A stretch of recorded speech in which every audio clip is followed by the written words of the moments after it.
Hi, good afternoon, everybody. Tom Stewart here. I'm with Liz Trotter. This is Smart Business Moves. Our guest today is a follow-up from last week, Sharon Tinberg. Hey, Sharon, how are you today? Good. How are you? Awesome. Hey, Sharon. Hi, Liz. We're going to be talking about training. We're going to take it a little bit further from where we were last week. We're going to be getting into what do we train and how do we do it.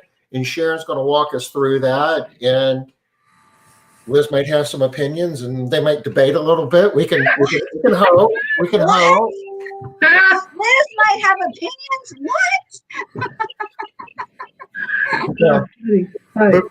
Before we go deep into that, let's just take a minute and cover a couple other housekeeping items. I guess that's appropriate for Smart Business Moves, housekeeping items. Yeah, good job, Tom. Sharon's with us today. We're going to be getting deeper into training. Liz, you want to tell us a little bit about what tomorrow holds? Sure. For the next few weeks, well, we started last week, you guys know, we are talking about strategy, getting ready for the new year and making sure that you set your plan up now so that you don't find yourself in March realizing, oh my gosh, I still don't have a plan for the year. So we're going to help you begin doing that. We had Alonzo on last week. Matt's going to be on also this week talking about annual planning. So that's where we're going tomorrow. Awesome. And Matt's going to be on Wednesday, right? Yep, he sure is. I think most people know Matt Ricketts and know that he is very committed to growing his company year over year and not letting some little old thing like COVID-19 get in his way. And so he's going to talk to us about his annual planning, which I'm excited to hear about. Kind of goes together with what we're doing Tuesday and Wednesday, a double dose of annual planning. I guess we really carried into Thursday because we're going to be talking about our KPIs again. And we've been doing a deep dive on profit the last couple of weeks. We're going to be picking up on that. But having some fun with that. Yeah. If you can't have fun with profit, you probably can't have fun with anything, right? Well, I don't know. How about training, right, Sharon? Training can be fun too. Make sure you put it in your annual plans, the training section. Yes. Yeah. You know? Actually, that's a really good point, Sharon, because it does need to be part of the annual plan, right? It's not going to happen on its own. It's not something that just happens organically. People don't come to your company and then train themselves. It needs to be part of the plan. Absolutely. Wanted to take a minute. We talked Thursday about this and said that we were going to give a quick update on some things that are happening with, I guess, economic relief. Things that are going on within Congress and trying to get some bills passed to help people who need help with their businesses, need help with unemployment. They've got like a $900 and some billion bill that they're trying to push forward and get something done before the end of the week. If they don't get it done by the end of the week, they're going home and won't be going back to Washington until sometime in January. There's some belief that they might be able to make it happen. One thing that they're not talking about a whole lot, but we need to be aware of is, as it stands now, the Internal Revenue Service has said that the expenses associated with our PPP funds, if we reasonably think that we're going to be able to get them forgiven, then we are not going to be able to deduct expenses that we paid out of the PPP funds. And I guess said simply, that means that we will most likely be paying a lot more in taxes come April than maybe what we normally would or what we would be prepared to do. Liz, can you hear us? I can. Sorry, Tom. I had something in my eye. I had to get it out. Oh, my goodness. You okay? It's out. Yeah.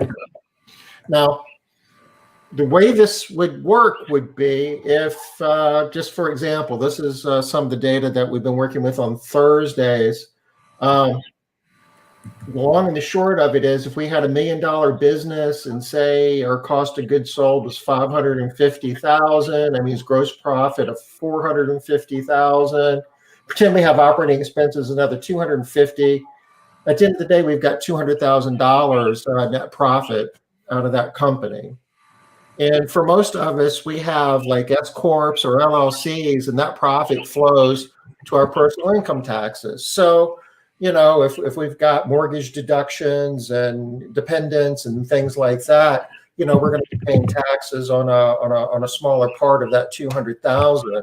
But under the rules as the way they're written now, the PPP funds aren't going to be the monies that you spend. You're not going to be able to deduct them from your cost of goods sold and some from your operating expenses. So the bottom line is, for $1 million company, you may have got $150,000 in PPP funds. All that's going to go right down to the bottom line and be taxable income. What does that mean? That means you've got these things called marginal tax rates, and you might be, depending on what you're paying, what your marginal rate is in taxes, that additional 150,000 is going to be taxed at the marginal rate, the highest rate that you're at. So if you're paying taxes on, say, 150,000, that's an extra 22%. Could be 24, 32, so on and so forth. Your tax situation. On top of that, you're going to have to add state taxes, and that varies a lot from state to state. But that could be another 7%, give or take. So you could be paying 30, 40% of whatever you got in PPP funds. If you get them forgiven, you might have to pay that in taxes in 2020. There's a chance that Congress might decide that we're not going to have to tax that. That they won't let the IRS tax it. We won't have to pay it. Let's hope that's the case. Over the next few days, we're going to be talking about how you can be reaching out to your local congressman and senator and anybody else who wants to listen to us, to try to explain to them what that would do to your business and kind of, all the reasons why they want to tell the IRS don't tax us for that. But it's going to be a rude awakening if it actually goes down that way. So you're a bearer of glad tidings today, Tom. Wow. Just a joy over there. What we're going to be doing is putting together a plan. I've already been talking to Joe Walsh about a grassroots campaign. He's buddies with Senator Collins up there in Maine.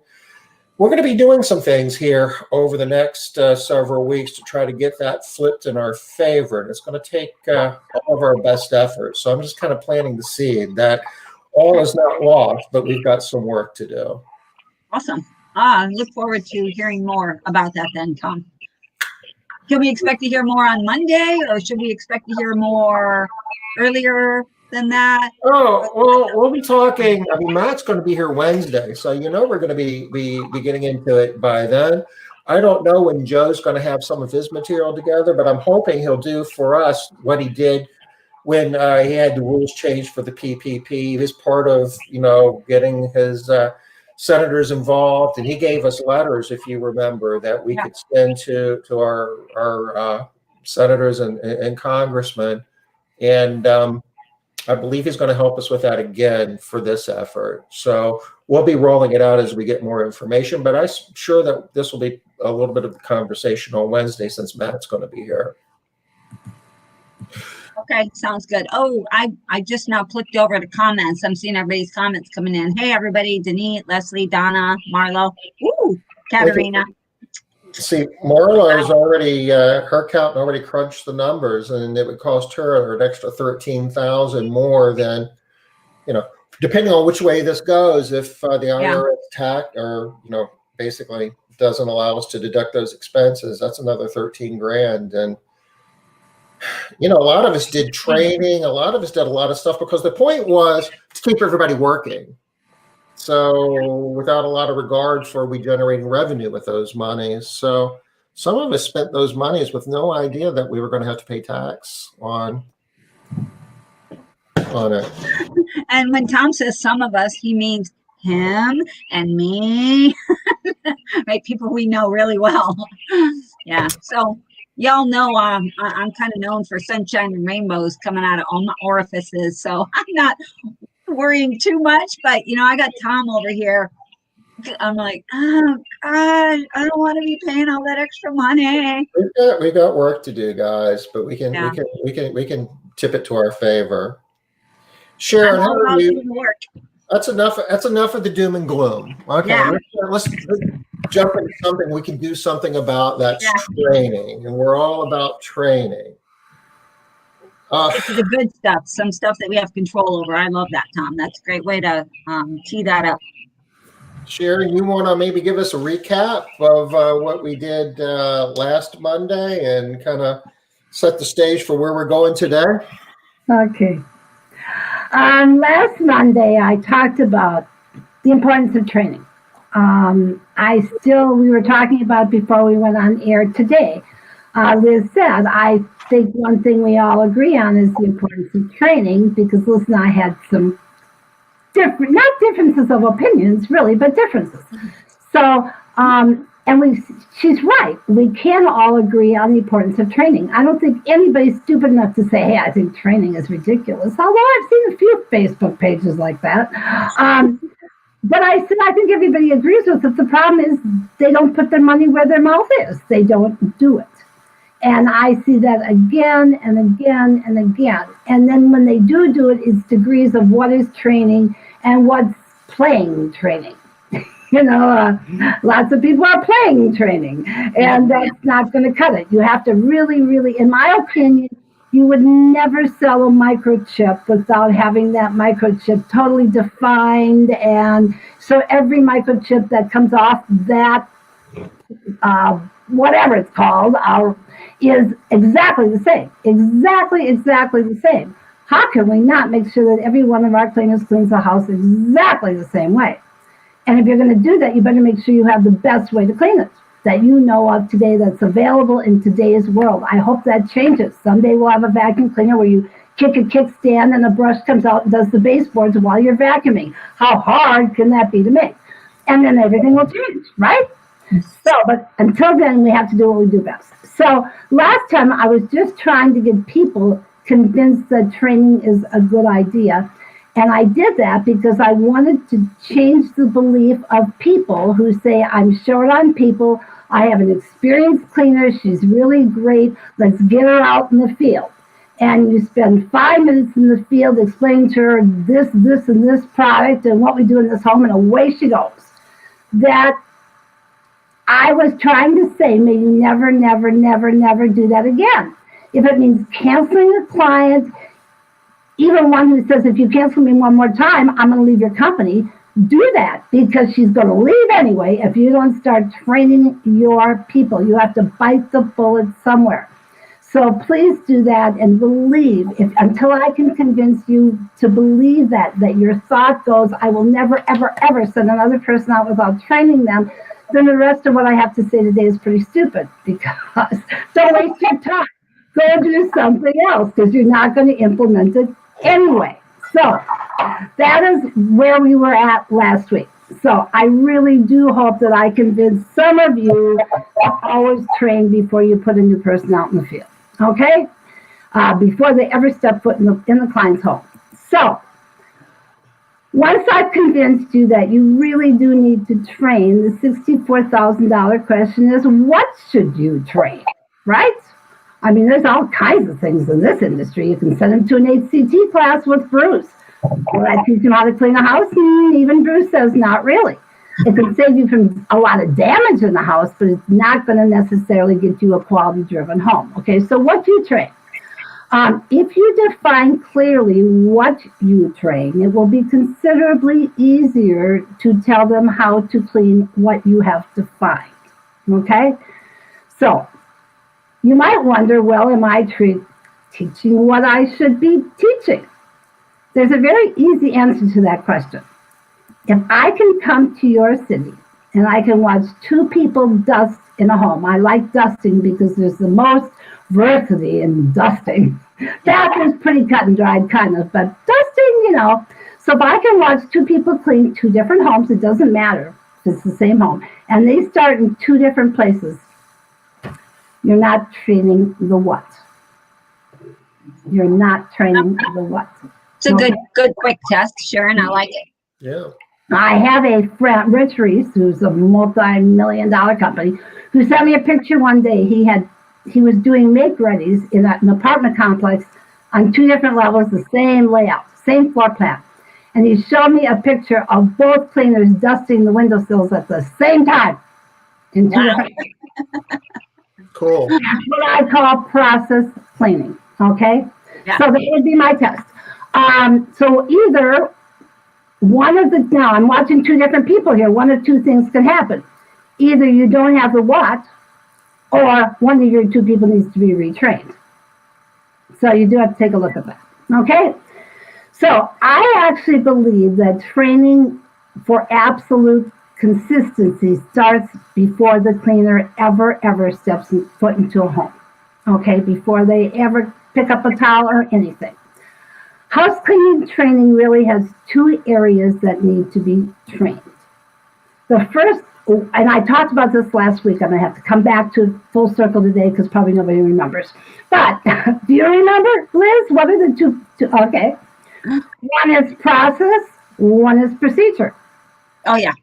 The process is the series of steps taken in order to achieve a particular end. It's the steps that you take. And the order you take, the actual, in our business, is the actual physical steps, right? Procedure is a series of actions conducted in a certain manner using a certain product and tool.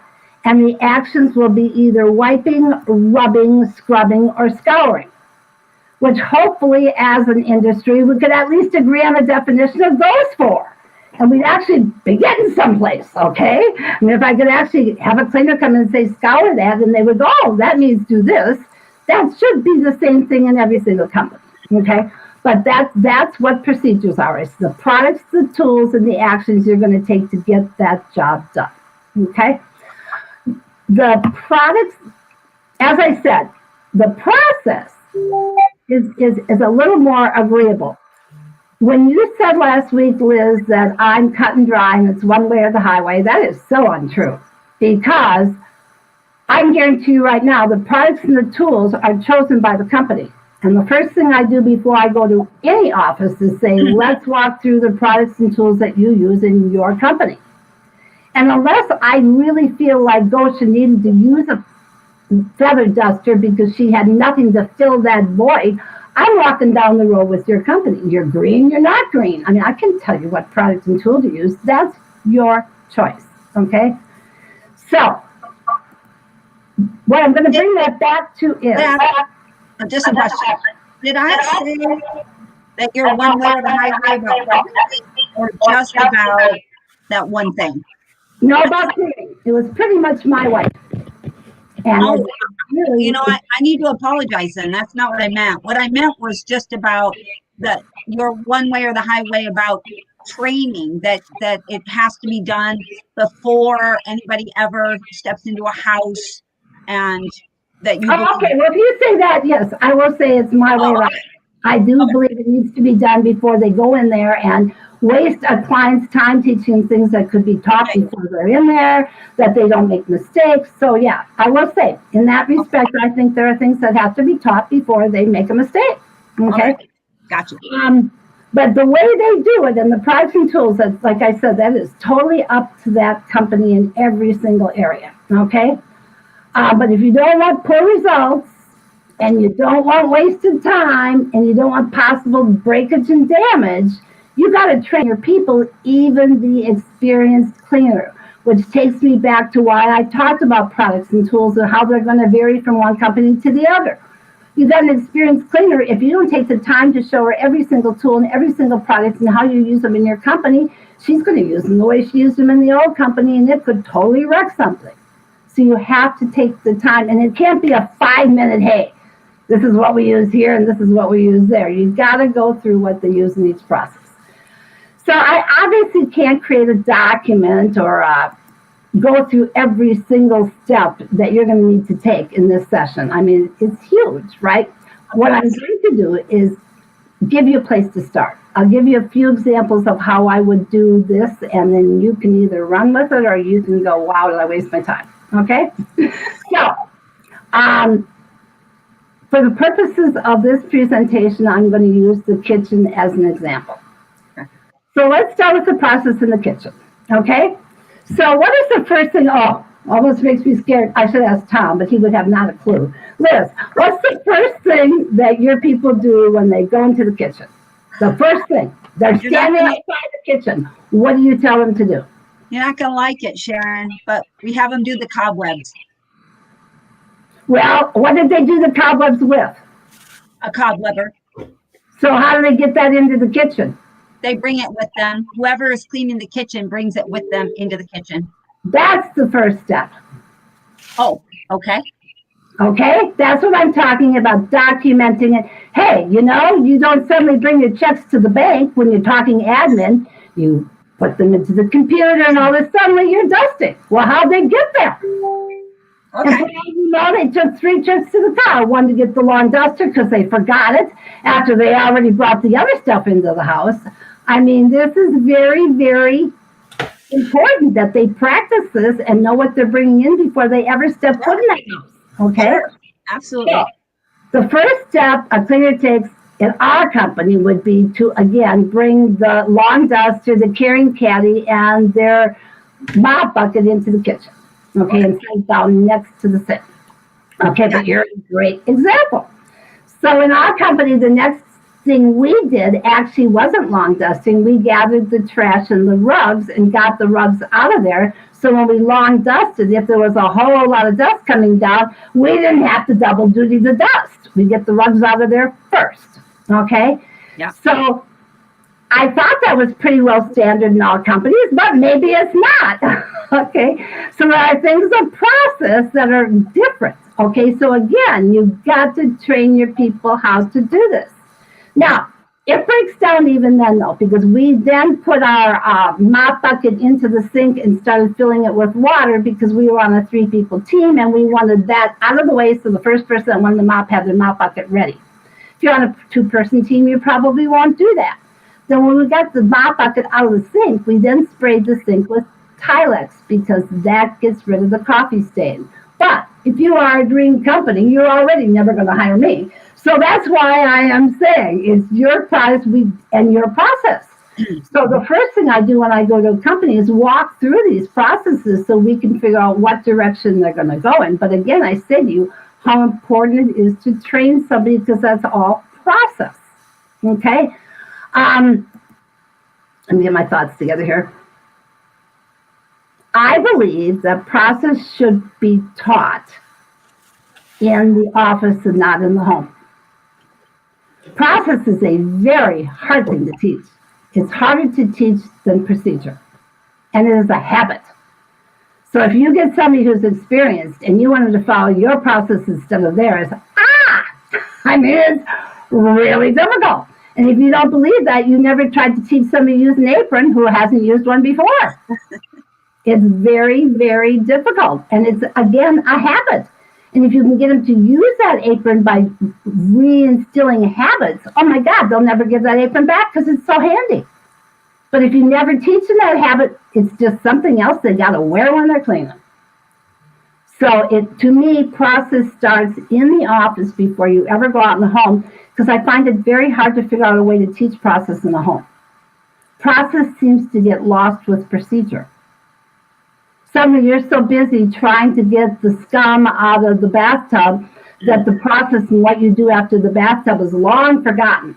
Is also the absolute reason. Once they learn process in the office, I will never take them out for a first job and teach them their first job in a make-ready or a move-in, move-out. I will always do it in a repeat home. And the reason I do that is, again, I'm trying to get that process-driven home. And if everything is really dirty and it takes too long to clean it, they've forgotten what they're supposed to do next. So I say take them to a repeat where they can clean, they get some procedure, but they can get that process down pat. Because process is all about speed and quality, right? Yep. If they don't retract, you got the speed. And if they don't miss anything as they go, you've got the quality. Okay, and Tom, I did send you an email with the pictures again of that I sent you last time because I wasn't sure if you still have them. But remember, we had some dirty face plates and some dirty pictures. Okay. Those items are not procedure. Those items are process. Those items were never touched. Right. It wasn't they didn't know how to clean them when they got there. They never saw them in the first place. Unless they hit them like dusting, they consider them. I'm telling you, the average person, if you go in and watch, what I do when I get to an office is I watch the cleaners for a whole day. Then I go out and train. And I want to do that because I want them to think I really think they know what they're doing. But in most instances, they don't. What the average cleaner does, Liz, is they go to the first biggest item in the room. Oh, yeah. 100% agree. I've seen it a million times. Best thing about COVID and touch point cleaning is, for a while, we won't see these dirty face plates because they were taught touch point cleaning. But you've got to teach them this process. In a year from now, that'll go away because the cobwebs will be back, right? And they'll all be busy on each other. Because clients aren't seeing cobwebs right now, they're seeing dirty face plates. Because we're driving them in that direction, okay? Yeah. So again, I would suggest you teach the process in the office. Partly also because if you do, you will return a more confident, a less frightened trainee as well when they walk into their first home. When they're at the car, they aren't wondering, what can I do to help my team? They've already learned. When I get to that home, I have to pick this up, that up, and go into the house, and I have to go here. So they're moving with confidence instead of fear, and they're not watching that trainer trying to watch everything they're doing, and the customer is going, oh, that's obviously a new person. If they walk in confident, they know what they're doing, even if it's their first home. The client might not even know that. I always say, I'm just here to quality control, but you're actually training.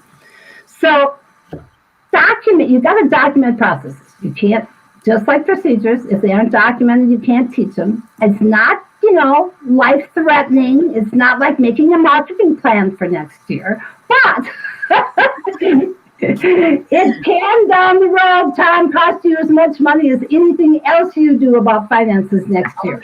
Oh, yeah. We make money by efficiency. Paul Fried says every time I leave his office, his bottom line goes up 15%. You're not going to get an argument for us about the value of training, Sharon, and how it impacts I'm talking practice training. I'm not talking the value of training. Right now, I'm talking the value of process training, which isn't procedures. I'm not talking breakage and damage. I'm talking efficiency. And process is all about efficiency. Okay? So the first thing you need to do is create the process for the cleaners to follow. Okay? You need to determine what order you want to do this kitchen in. Like, do you lawn dust first? Do you take the rugs off first? You've got it, and then you've got to do that every single time you clean a home. And you got to make sure you include every single item in the house. So part of process cleaning is defining what you're going to clean. For example, do you lawn dust every time you clean a home, even if they're weekly, Liz? We don't. We only do on 4-star homes, bi-weekly or more frequently. Okay, so if you don't dust every time, which our company did, we dust every single time. If you don't, then at least you have it defined as to how they're going to do it. Then another thing is, when you lawn dust, do you do it before your rugs, after your rugs? That's part of process. And then the next part of process is, when you lawn dust, do you do the ceilings and the baseboards at the same time, or do you circle around the room twice? Marlo Knippi, I noticed, is on the line, and we were talking about this at convention a couple of years ago. She goes around the room twice. I'm hoping after we talk that she's now doing it together, because you save one step. You're going to reach as far as you can on the top, and then you're going to reach as far as you can on the bottom, and then you're going to move into the next section. So most rooms are a 4-corner room. You can reach the middle, the corner, and the next middle, and then you go to the next corner, and you can reach the middle that you went backwards. So that's all process. If you're going to do the top and the bottom at the same time, you can lawn dust every single room in a minute and a half. And I'm going to tell you, I think the reason we had 754 repeat clients is my clients just simply never saw cobwebs, because we got it when the spider was there. If you get it when you can see it, or if you wait every 4 weeks, what if a cobweb grows in between? And if you expect your cleaners to see cobwebs you're wrong.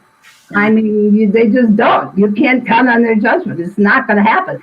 So we did it every week, but you've got to make a decision what you want to do.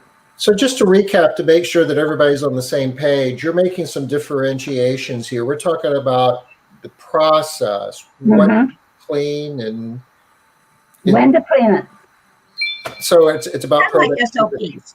I'm sorry? It sounds kind of like SOPs to me. What's the other part of the cleaning process is one. What's your other? Procedure. Once you've told them what to clean and how often to clean it, now the question is, how do you clean it? What product, what tool, and what action? The process comes first, because if they don't see it, doesn't matter what they clean it with. They didn't see it in the first place. If you don't know what you're cleaning, the how doesn't really matter much, does it? No, it does not. The what to me is 50%, the how is 50%. And I'm going to tell you, I also believe you lose 50% of your customers when it comes to quality for the what and 50% for the how. I do. We talk a lot about scope of work and making sure Absolutely. that you understand what the client is expecting and the client understands what they should be expecting. And absolutely. Absolutely. And I'll use an example of that when I get to procedures, as a matter of fact. So let's get to how I would teach the process. I do one of two things. Let me get through my notes here. I use a simulator to teach process. So Tom, do you have the picture of my simulator there? This is one of them. Anyone in particular? No, that's the dirty door. This is what we're trying to alleviate from happening. This is a dirty door where I said, Liz, this door was never seen, because the cleaner who says I can feather dust that door or dry dust it needs to be fired yesterday. They never saw it. They never saw this door. It's because they don't have a process of starting. And I'll tell you what, these people are tough. For the first year of me cleaning, I would say you start at the door. And nobody ever seemed to get this until finally one of the cleaners looked at me and they'd go right to the switch plate.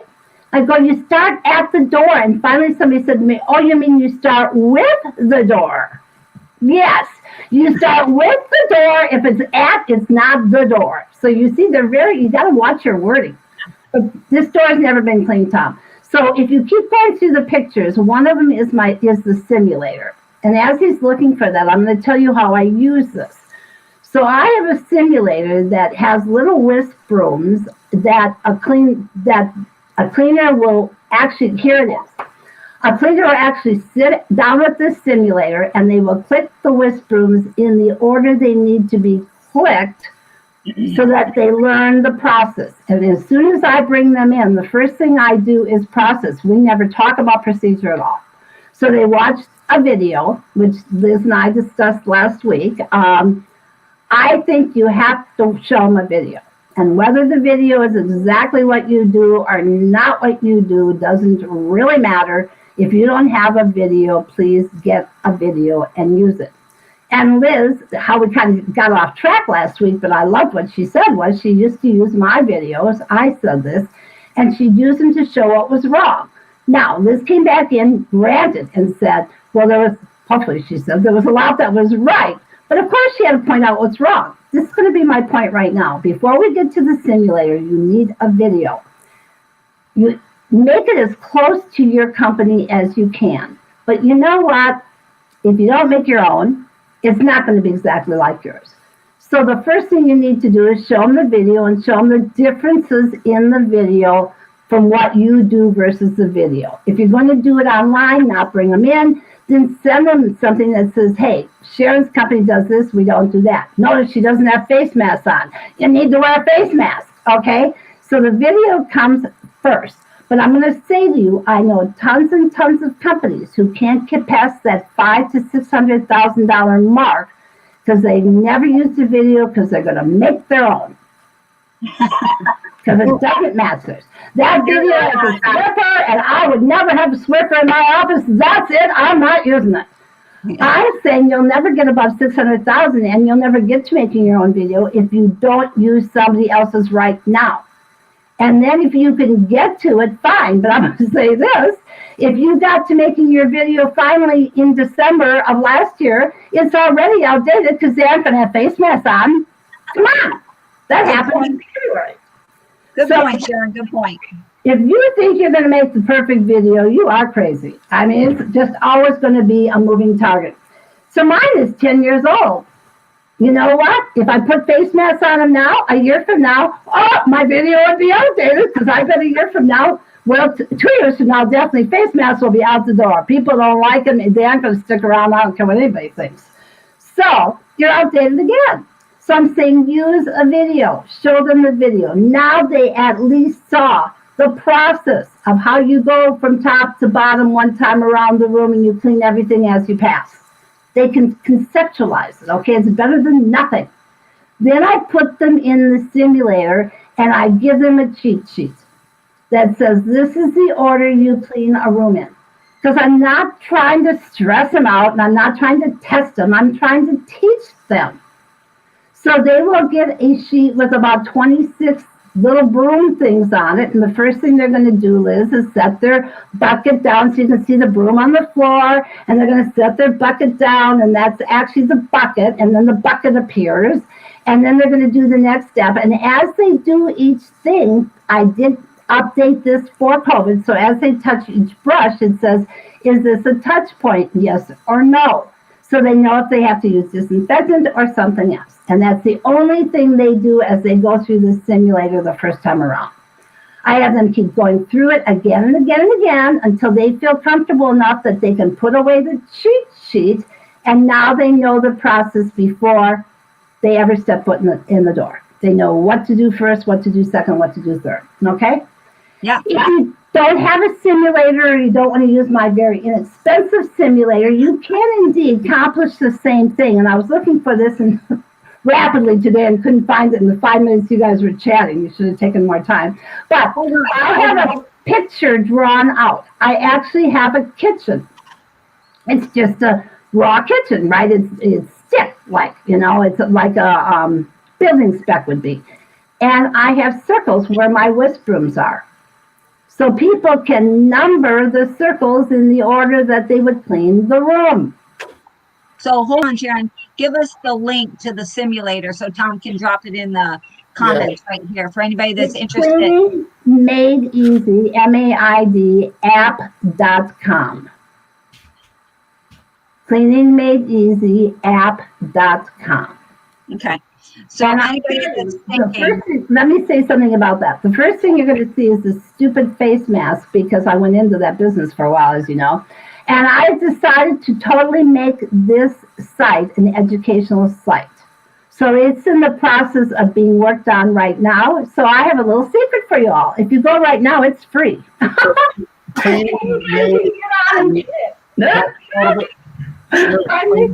Is Cleaning Made Easy what? App, app.com. App.com. cleaningmadeeasyapp.com. So I that it's free. It's free. So now. So see, now that's got to come off. But Tom, if you click on cleaning game at the very end, at the toolbar, cleaning game changer. See at the very end? No, the toolbar. Come down a little bit. It's in blue, Tom. Look for blue. There you go. Now click on the kitchen.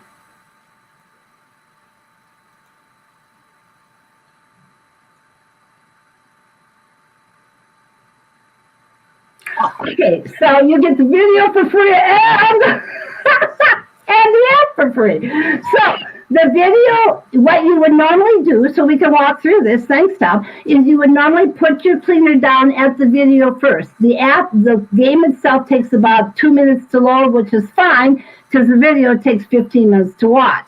Then they'll come down and they will see a video, a simulator, just like the one Tom showed you with all of the brooms. And when they click on the eye, the brooms appear, and they just need to start clicking them in the order they need to click them in. There's a bathroom, a kitchen, and a dusting. Okay? So what I do is I have them, and the question will come, is this a touch point, yes or no? That's hard coded. You can't do anything with that. Okay? And in the beginning, all you want them to do is to walk through that order until they got that order down pat. When they can pass this thing and you can take away the cheat sheet, then I put them into the simulator again. And then I give them procedure questions, and that's a Word document. So because every company is different, so I need to be able to change it all the time, okay? But my procedure questions for a repeat client alone are 17 pages. Woo. So what happens, let me give you an example of a procedure question. Let me roll on down here.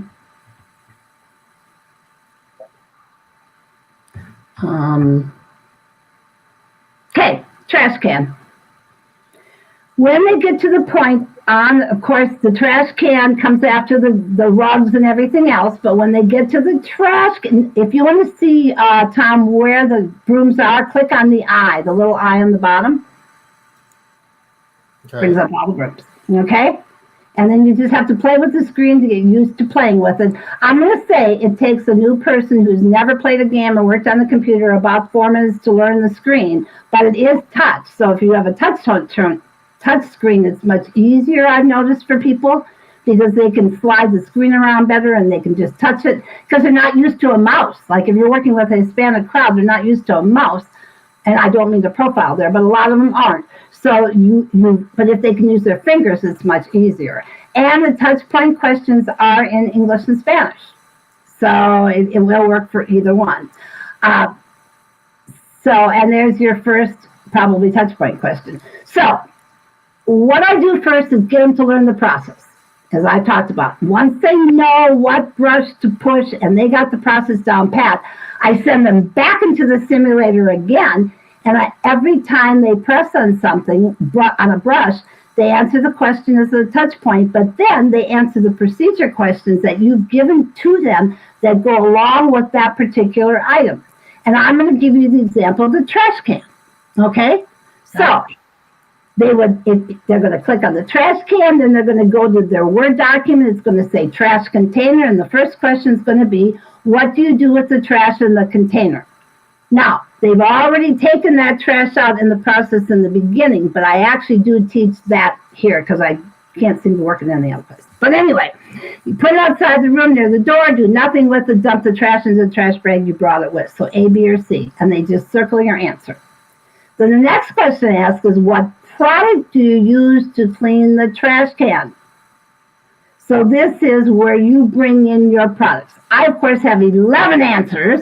I've got disinfectant cleaner, sanitizer, hydrogen peroxide, glass cleaner, BioClean, DI water, because every company, I have to have an answer for every company. What I recommend you all do is just list 4 of them, but list your 4 products. So they get very used to your product names and what they need to grab when they get to that house. They get to the trash can and go, oh, I clean that with this, because they walk through the simulator so many times that they know the answer before you even ever get in the house, right? I mean, your cleaning training is going to go so fast in the house. Next question would be, what action and tool do you use to clean a trash can with no hardened food on it? So it's going to get A, rub with a dry cleaning cloth, B, wipe with wet cleaning cloth, C, scrub with a non-abrasive scrubbing pad, or whatever answer you want to put on it. But then the next question has to be, what action and tool do you use to clean a trash can with hardened food on it? So remember, you have to go in both directions because both answers are different. Mm-hmm. And if you don't teach them hardened, they're going to go after an aluminum trash can with an abrasive cleaner, and you all are going to be proud owners of a new trash can. Yeah, well, the refrigerator is another one I had in here as an example, because you got to be really careful with this stuff. Then the last 2 questions you ask them, because this is so different from company to company, and again, if they're experienced, they got to know what you're doing. Do you clean the inside of the trash can? Yes or no? Some companies do, some companies don't. The other thing is, do you replace the trash can liners? Yes or no? We did not. I did not replace trash can liners unless they left those trash cans on the bottom of the trash can. And when we pulled out theirs, we could bring up a new one. So if you got my person and you didn't teach them that you go looking for those trash bags, here's what could happen. Your client gets home from work. They're in a hurry because they're having company for dinner. They peel 2 pounds of shrimp and they throw those shrimp shells in the trash can before they realize there's no bag in there. That's nice. Now she's all dressed up. She's going to put more trash in there. Now how's she going to get the shrimp out of the can without getting it all over her dress? You better hope she had a good day, because if she didn't, she could very easily be your ex-client all over cotton 2 pounds of shrimp because you didn't teach your person what you do. You have got to go over every single little detail, and that's the procedures I'm talking about, Tom. Now it's how do we actually do this? Okay, it's no longer process. We know when we clean the trash can now, but what do we do when we get to it? And I again use the simulator to teach that because I need something to click on each thing with. And the more you can drive the process home, come on, repetition is excellence, right? So you can never redo it too many times. Yes. I love that. So the other thing I would say is just make sure you cover everything. I was going to talk about the refrigerator because that's an interesting procedure that could blow up in your face. Like you've got a client, Liz, you gave me a great answer to what you do to the refrigerator if there's 20 items on it. You asked me, first of all, or you said it depends if it's a one-time, obviously move in and move out, there shouldn't be magnets on the refrigerator. But if it's a one-time deep cleaner or repeat client, I'm so glad you asked that because you do handle that differently. And that's why your procedures have to be for the 3 different areas. And you got to clean, once your cleaner knows how to clean a repeat home, now you put them through the simulator again for a one-time before they go clean a one-time, right? Because the process is so different. If you're cleaning somebody a one-time who wants every task done, when you go in the kitchen, you sure as heck don't want that cleaner lawn dusting. They need to get stuff soaking, and then they lawn dust, right? Yep. I mean, if you're cleaning the inside of that oven, you better first go do that. But how would they know that unless you taught them? So there's 3 different segments. I mean, you actually will have 9 different documents. You'll have a move in, move out, a one-time, and a repeat procedures for the kitchen. Then you'll have the same thing for the bathroom. So, I mean, it's a lot of work. It took me 38 hours just to document the 3 for the kitchen. Wow. But that is so let's go back to the refrigerator. You got 20 items on the refrigerator, okay? Do you take them all off or not? Your answer was great. But let's say you didn't train that tuna person, and they're cleaning an every other week client, and they went in the door and didn't know your process was to clean around them.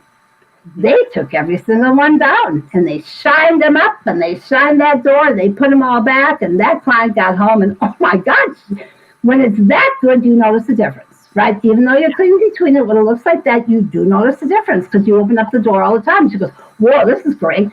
But she probably won't call you and say, whoa, this is great. She'll just think it. Because your cleaner was on vacation. She's been thrilled with the way she's cleaned that refrigerator for a year. But now you have this brand new stand-in who wants to make everybody happy. So she just cleans up that refrigerator. Now your cleaner comes back and she follows your process and cleans around them. And now the client does call you and go, I like the way that cleaner in between did it. Yeah. You blew an easy client because you didn't teach the processes to your people. There's so many examples of that. And I want to go down one quick rabbit trail regarding these 20 magnets, and then I will turn it back to you guys. And that is how to handle clutter in a home. It's very difficult. And because I never, ever bid a home, I said that last week, I never bid a house, ever. 30 years ago, I did it on the phone. Of course, when my cleaners came back, they went, Sharon, you never looked at that house, did you? It was really dirty. And I'm like, I don't look at the houses, And they said, well, there was clutter everywhere. So I initiated a rule that I've had forever. And that is the more than 6 and less than 6 rule. So in my script, I literally say, and we read a script every single time we sold. I mean, I think that's part of, Tom, when you said scope of work, I was very defined in my scope of work to my clients, because there were things I just wouldn't do. I wouldn't do dishes. I wouldn't, I didn't want to be, but after 6 months of dishes, done with the dishes. So you can't make any money. So, and I will say, if you're upfront with people, they'll buy it, because I had 754 repeat clients that ought to tell you they'll buy it if you're clear about your scope. But my people never, I don't care how busy we were, we never blew through a sales script. We were detailed every single time. And what we said to the client was, let me tell you our position on encumbrance in your home. Nice word, right? Encumbrance, not stuff, crap. Yeah, encumbrance in your home. That's a speech measure for you. So let me tell you our stance on encumbrance. If there are more than 6 items in an area, we will feather dust that area. We will not pick things up. We will simply not get the dust off with a feather duster, which indeed it will do.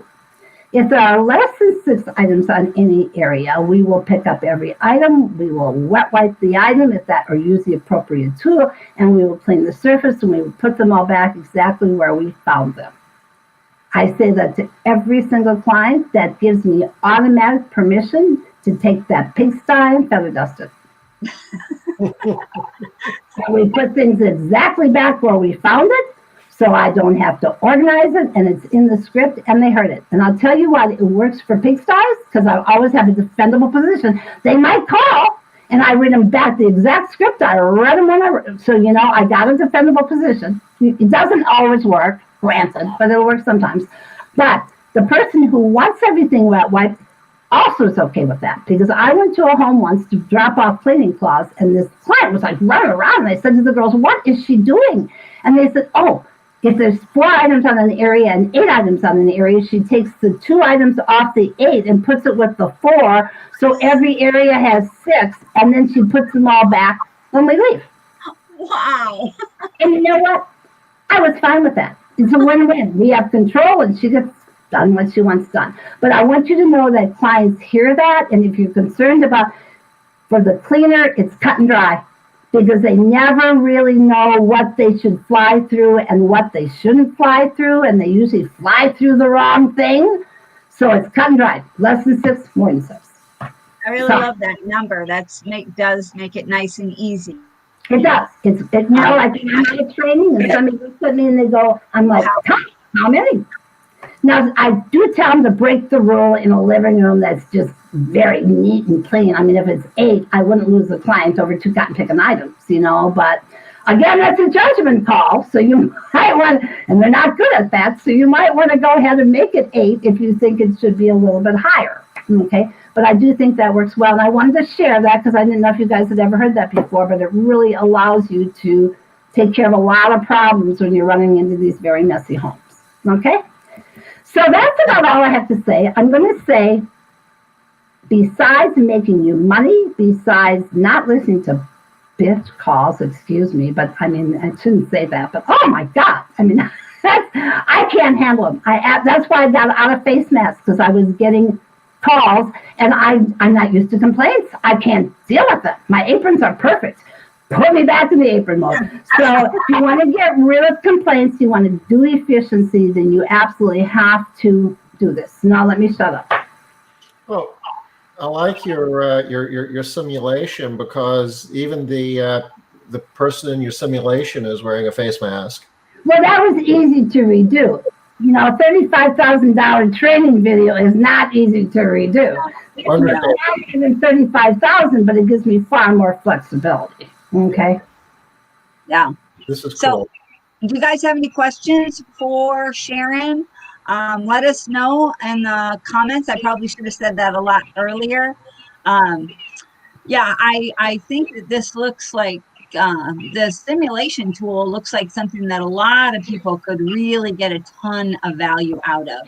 I really, really like what you said too, Sharon, about if you don't have it now, stop thinking you're going to get it.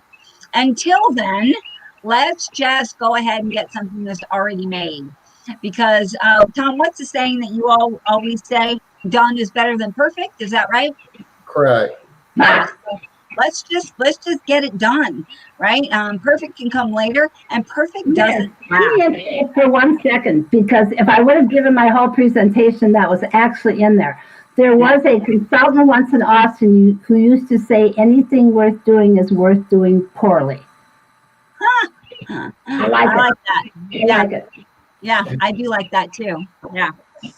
And I really also like that you have really good, strong definition. I mean, for me, defining things so that both sides, the cleaners and the clients, are on the same page is huge. That makes such a big difference for people.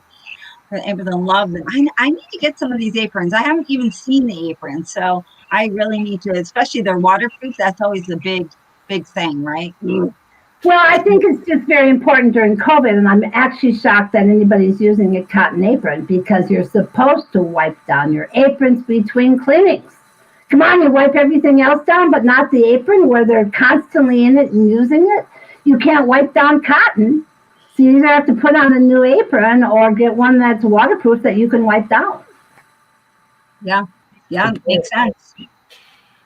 Susan's got a question. She wants to know about the app. Is it downloadable, or is it, obviously you can watch it on the website. That's what we've been doing. You watch it on the site. You watch it on the site, which is why I'm going to turn this site into an educational site, and why it looks so disarray and it's free right now, because people don't want their cleaners going to my Success Made Easy site, because they think they're going to see all the stuff I have and their cleaners are going to start their own cleaning service. Now, to me, this is like, really? I mean, I was shocked, but I've heard it enough times now that I've decided to just make this an educational site. So when they're there, they don't see anything else I have. All they do is see this training. So that's why it's kind of, we're working on it right now. Sharon, you've got a lot of apron fans here. Yeah. I definitely need to get on there and get those aprons. Tom, did you pop a link for those aprons in there? I need that apron badly. I got to tell you, I've had no complaints. They just love it. How do I get to the what's the link for the apron site? Well, you go to successmadeeasy.com, my main website, and then you just search aprons. Okay. Also, we had a question earlier. Denise asked, does Sharon train solos as well? Yes, I do. Yes, I do. And I mean, I have a philosophy with solos. I kind of handle it the same way I do teams, in that if I go to a solo office, I ask them to team up 2 people so that if I were a solo owner, I would use 6 days of a new person going with the solo. 2 days in the kitchen, 2 days of dusting, and 2 days of bathrooms. And believe me, they'll be, and you know, they've got help, so they can do more houses on the second day. They will be flying much faster than if you try and teach them all 3 areas together. I mean, statistics show that is not a good way to train. One thing and one thing only, let them get it down pat, build their speed the second day, and then go to the next area. Well, Sharon, thank you so much for coming back and, you know, helping us wrap up with the training. I mean, this is really awesome stuff. I don't think many people think about the difference of, okay, what do we clean? Let's just start with that. And once we figure that out, okay, well, how do we clean the stuff that we clean? And this is useful. This is good stuff. Thank you for sharing. Thank you. I'm glad you enjoyed it.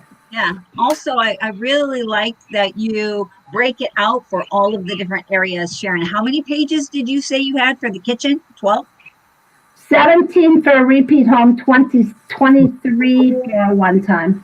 Yeah. I mean, I think that's super helpful for people to understand the level of detail that you're talking about. It's not just about clean the fridge, clean the oven, clean the sink, right? Clean the counters. That's not what it is. So, yay. Well, thanks so much, Sharon. I think that a lot of times people don't understand like the depth and the breadth of good, solid training. So I really appreciate your coming on and giving all the detail. Hopefully some people will hit up that app too, especially free, y'all. It's free, you might as well. And you know what? Once I get it all put back together again, it's only going to be $14.99 a month. Oh, So well, like it's expensive anyway. I guess that's why I'm not worried about it, because I'm like, yeah, it's more work to collect than it's worth, If I get 1,000, then I'll be fine. So, but right now, go on it and get hooked, please, so that when I finally figure out how I want to do all this, you gotta pay. easy. Yeah. And it'll be easy once everybody gets on now. Yeah, get hooked now, and then I can charge $59 a month. No, I'm kidding. I'm just it will always be affordable. Yeah. Okay. Well, we are at You the were top. a drug seller in a previous lifetime there, were you, Sharon? addictions. I'm going for addictions. Okay, we are at Sorry, the top Tom. of the hour, so Sorry, we're going to have to call it a wrap for today. Again, Sharon, thank you. Tomorrow, Liz is going to be giving us the skinny on strategy to get ready for the new year. Looking forward to that. You guys take care. See